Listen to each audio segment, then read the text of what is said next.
So your city water lines and your water pump lines are actually going to be the same, essentially. So you have your fresh tank here that feeds to the inlet of the pump.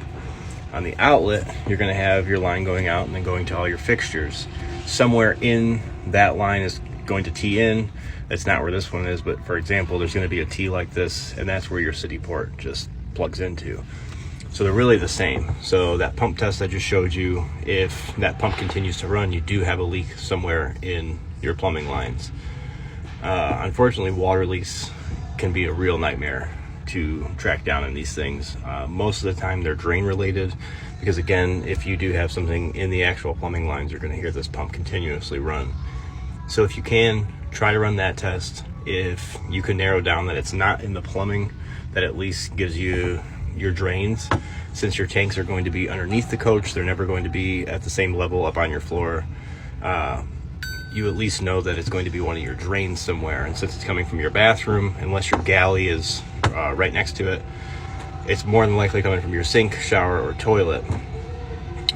Those places I showed you are some of the most common, but again, a lot of things are buried in walls, a lot of things are buried under floors.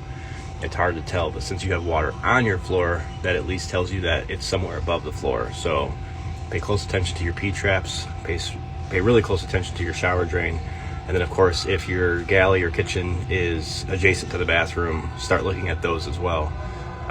Follow that drain all the way to the floor. You should have access to see most of that, almost any coach, and be able to see the plumbing go into the floor. If it goes into the wall, it's a little different. And if you have a slide room, which I'm gonna guess that your bathroom's not in the slide room, but say the kitchen was in a slide room, that's gonna have a flexible hose that has to move around as the slide goes in and out. That's also a pretty common place for a leak.